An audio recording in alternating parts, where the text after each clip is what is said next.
Hey guys, it is Jenna, what is up, and welcome back to the Board Game Garden, and welcome to the first episode on the Board Game Garden of a nice little Board Game 101, which over on Jenna Rose, the Jenna Rose channel, which again, if you guys don't know, I used to film a bunch of board game stuff over on the Jenna Rose channel, but recently decided to make a separate board game channel, and that is where we are right now. Did you know you're here? Well, now you know. You're at the Board Game Garden. Hello, welcome. But yes, I used to do a Board Game 101 series over there, and I really enjoyed it because me being someone that is probably considered like a board game newbie, I've been in the board game hobby for about 3 years now, and when we were first getting into it, it is very overwhelming, and so I really wanted to make this series to kind of help people with getting into the hobby and making it a little bit more welcoming. So today, you guys can tell by the title that we are going to be doing a little chat about finding the perfect games for you and kind of tips and tricks or steps that you need to take to find games that are good for you. Because when Francis and I first got into the hobby, a lot of the videos that we were watching and stuff really had like a set kind of group of board games that set or began your board game collection. There's Carcassonne, Catan, Sagrada, Splendor, Azul, Dixit, Pandemic. There's this set group of board games, and I feel like not everyone needs to go that route. And I feel like when you're getting into the board game hobby, those are the games that you feel like you should purchase, and they may not be the right board games for you. So basically, I am trying right now to just help you guys out if you are new to the board game hobby, help you guys out with finding board games that you will really love and will stay in your collection for a very long time. And don't get me wrong, all of those games that I just listed off, some of them are amazing and some of them you guys might like, but I really want to find games that are perfect for each and every one of you. So without further ado, let's get into these 5 tips and tricks or just things that you should keep in mind when trying to find board games that are going to be perfect for you and just really good starter games for your collection when you're getting first into the board game hobby. So without further ado, let's get into this video. I also do want to mention that I do have a new mic and a new camera. So this is kind of like a test to see how these things work. I'm not sure about the mic, I'm not sure about the camera. This is a camera that I've had for a while. I just haven't used it for board game content as of yet, so I wanted to try it out to see if it's a little bit better. And I actually got sent this mic from Movo. I will actually link them down below. They reached out and asked if I wanted to try out one of their clip-on mics, so huge thank you to Movo. Definitely go check it out if you guys are in the market for a clip-on mic, if you do content creation or if you want to get into it or anything like that. Really affordable clip-on mic, and so far what I've tested I really do like the sound of. So yes, thank you guys so much for sending that over, and I'm really happy to be able to upgrade the content for you guys. A few people have said that the audio needs a little bit of updating or upgrading, so hopefully this is good. Let me know. I will try to always up the content and up the quality of the content, and also let me know what you guys think of the new camera. But anyways, that is everything for this very long intro. But yeah, give this video a thumbs up if you enjoy. Subscribe if you've yet to do so. I'm going to continue doing these Board Game 101 videos and also, content for people that are already in the hobby and don't need this type of help. But yes, without further ado, let's get into this video. So tip number 1, or just something that you want to keep in mind when looking for board games when you're starting out, is how much time do you have to devote to board games? How much time throughout the week do you have to actually sit down and play a board game? It might be on and off. It might be some weeks are a little bit less, some weeks are a little bit more, but average, how often do you have time to play board games? And then second, kind of in this realm, is what is your board game endurance? Which this is something that Francis often talks about, obviously not on the channel or anything, but in real life. I guess this is not real life right now, what's happening. It's all a simulation. But yes, you want to think about how much time you have to play board games, and this will really determine the types of board games that you're going for. So if you are a busy person and you want to get into board games, but you don't necessarily have a ton of time to sit down and play board games, you're wanting to look for, board games that are a little bit lighter, ones that will not take a very long time. But if you do have time on like the weekends to sit down and play a couple hour board game, you should go for those ones. I think this is pretty straightforward, but the one that I do want to get into is endurance. So this is how much can you play board games until you can't play board games anymore, if that makes sense. This is something that we often talk about, like I said, in real life, but it's how many board games can you play before you're like, okay, I'm done. I can't play any more board games. I will say that I have a pretty good board game endurance. Like I could sit down and play board games from morning till night, but some people might not be able to do that. Some people will only be able to handle, one board game and then they are done. They can't handle anymore. We've definitely had some instances like that with friends and family. And then there's some people that can handle, 2 to 3, maybe 4 board games before they can call it quits. And like I said, people like me, crazy people, can, play a ton of board games all day long. And this is really, really helpful when it comes to, the length of board games that you can handle and what board games to add to your collection and stuff like that. So that is tip number 1. Just paying attention to how much time you can play board games and how much time you can handle board games. So the next thing that you want to keep in mind is who you have access playing board games with. So really thinking about who you're going to be playing board games with, the different player counts that you will be able to play. Obviously, you're not wanting to invest in a lot of large player count board games because you're not really going to have a lot of chances to play those types of board games. Francis and I don't have a ton of those. We have a few shelves of some pretty good big player count games, but we don't often get to play with a lot of people. So we have a lot more games that are accessible for up to 4 players because that's typically what we play with.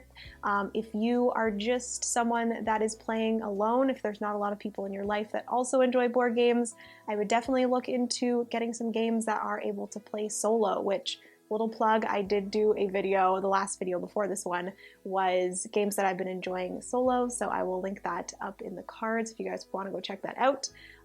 But yeah, you might want to look into solo games if it's just you and your partner, or you and a friend, or you and a sibling, 2-player games, just looking into games that are really good at 2 players. But at the same time, there actually might be some of you out there that are often with a lot of people and hanging out with friends, and you might want to look into larger player count games and more party games and stuff like that. So just keeping in mind who you're playing with most often.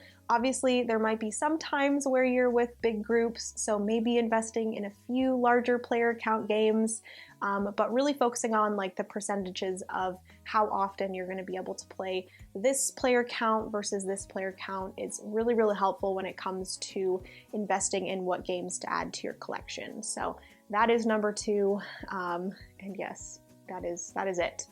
Moving on. Number 3 is what types of themes you're most interested in. So this one is really important to me. I've talked about it before here on the channel, but a theme of a board game is something that is like number 1 for me. It's always what I look for when adding new board games to my collection. I honestly don't look at like player count and how long the game is. It's mainly what the theme is, and it really pulls me in. So really just thinking about what types or what themes do you enjoy. Maybe it's thinking about what movies you enjoy. If you enjoy Star Wars and space type of movies, you might enjoy space types of board games. So maybe looking into space board games.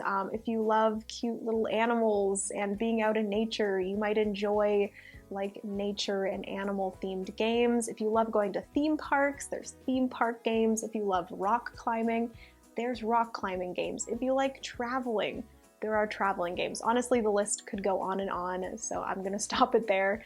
but just thinking about what you enjoy in your life and then trying to find a board game with that theme is so important, and it really helps when you have all of these board games in front of you, but then pinpointing a certain theme really narrows down the amount of board games that you have in front of you, and it's definitely not as overwhelming when you're just looking for one theme. So definitely recommend that one, and it'll really make it a lot easier for you to find games that you will really enjoy. Obviously the gameplay is important as well, which we will get into in the next tip, but looking for themes I think is one of the best things to do when looking for games to add to your collection. Number 4, like I said, has everything to do with the gameplay and finding games that you will enjoy playing. Obviously theme will draw the game in and get it to the table, but if you don't enjoy the board game and you don't enjoy the process of playing the game, then it might be a waste to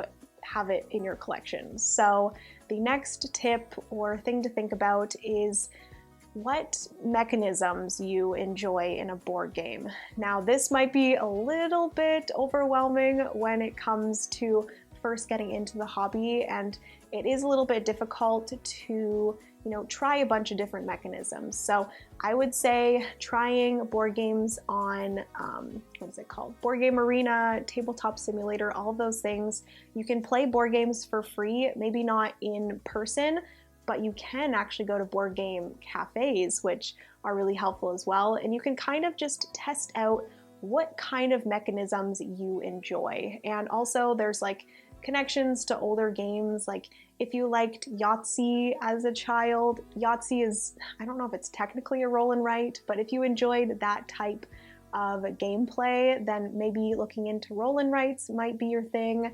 Roll and writes can tend to be a little bit more chill and not as, what's the word? Not as involved, I guess. They're still pretty involved though. They're just very chill overall. Worker placement is really satisfying, so if you like satisfying gameplay where you're just like gaining resources and doing all those things, then you might enjoy worker placement. If you love a puzzly kind of brain burny puzzle, if you enjoy a puzzly puzzle, if you enjoy a puzzle, then tile placement might be your thing. Polyomino tile placement might be something to look into. So just doing your research on mechanisms and finding which ones you think you will enjoy the most, and then looking at board games that have that mechanism as well as a theme that you enjoy. Putting those two things together, will find you a great game that you will love. Can you guys tell with this video that I'm trying not to edit it as much? I thrive to be Alex from Board Game Co., who can just sit down in front of a camera and not do any editing whatsoever and just perfectly talk about things so smoothly. Wow. Your girl cannot do that. Anyways, that is number 4, and that is diving into different mechanisms, trying out different ones to really find which ones click with you. I will also say that I will, in the future, hopefully with this Board Game 101 series, I want to dive into each mechanism and kind of explain the mechanism and then give you guys a bunch of different ideas for board games with that mechanism, good ones that I enjoy, so you guys can kind of have examples of which ones to look for and what the mechanism entails. So yes, be on the lookout for that little Board Game 101 series of all of the mechanisms. But yeah, that's number 4. And then the last tip, or yeah, I guess this one is a tip. It's a full-on tip, and that is to just do your research. And this is something that Francis and I did a little bit of, but we really, when we first got into the board game hobby, we kind of gravitated towards all of the board games that everyone recommends for when you first start the hobby. So all of those games that I listed off before, again, they're all very good games, but they're all ones that I feel like everyone feels like they need to get when they first get into the hobby. But there are so many board games out there, and there are so many amazing gateway board games that are not in that list. So I would definitely say do your research, just look at different board game content creators, watch YouTube, also go onto Board Game Geek. You can actually look up different mechanisms and it'll list off a bunch of board games with that mechanism. You can actually look up a board game with a certain theme and it'll list off all of the board games with that theme. I would say try to avoid looking at the like top 100 and all of that. I find that with Board Game Geek, it's typically the top 100 are all very big, very not unwelcoming games, but just very intimidating games. Like number 1 on Board Game Geek is Gloomhaven, and I would definitely not recommend that for someone first getting into the board game hobby. But I just find that the top 100 is for games that people are very invested in. They are big investment games, big time hog games, just big games that I feel like are not good for, welcoming people into the hobby. So they're all very good games. Don't come at me, Gloomhaven lovers and Cosmic Encounter lovers, Twilight Imperium. Scared. But I would say just looking for mechanisms that you enjoy, looking for themes that you enjoy, maybe even looking at the weight of the game. And when I say weight, Board Game Geek has a ranking from 1 to 5, 5 being really, really difficult and 1 being very, very light, easy games. I would look in the, up to 2 range, maybe in the 2s is like a medium weight game. So I would kind of stop at the 3 mark for if you're first getting into the board game hobby. But all of those are more welcoming games, easier games, not as scary. But those are very good ones to get into when you're first getting into the hobby. So yeah, Board Game Geek is a great place to look as well. And then like I said before, go to board game cafes, try out different board games to kind of just see what you like before investing your money into adding to your personal collection, and also try things out on Board Game Arena, Tabletop Simulator, I don't know any other ones, but just trying out games, even playing with your friends if they have board games, trying out their board games. I just do your research before spending your hard-earned money on different board games. I will say that when we first got into the hobby, there were a few board games that everyone recommended for new board gamers that I didn't really love the theme of it, and I don't really love the mechanics of it. So they are games that I didn't really feel like we should have got when we first got into the hobby, but I guess it's all about trial and error, trying games, seeing and figuring out what you like personally. And I guess this is a good way to finish off the video because that is exactly what I wanted this video to be. I just want to help you guys out when getting into the board game hobby because I know firsthand how overwhelming it can be, and just giving you guys some tips and tricks on finding your perfect game and finding games that you will get from when you first started the collection or your collection all the way until you're full into the hobby and have over 100 games. I don't know if you will get that obsessed like a lot of us here in the hobby, but you might, and it is freaking awesome. So welcome to the board game community. Thank you so much for joining me here on the Board Game Garden, and hopefully this was able to help some of you out with getting into the board game hobby. If you enjoyed, give this video a big thumbs up. If you're here and you're already in the board game hobby, let me know anything you think down in the comments. If there's any tips that you think I forgot, definitely let me know that. Be sure to subscribe if you have to do so. I really want to start doing more Board Game 101 videos over here, so anyone that's wanting to get into the hobby knows where to come and learn about the board game community and just board games in general and all of those things. So yes, thank you guys so much for spending your time with me today. I love you guys so much. Remember, you are somebody's reason to smile, and I will see you in my next video. Bye, friends.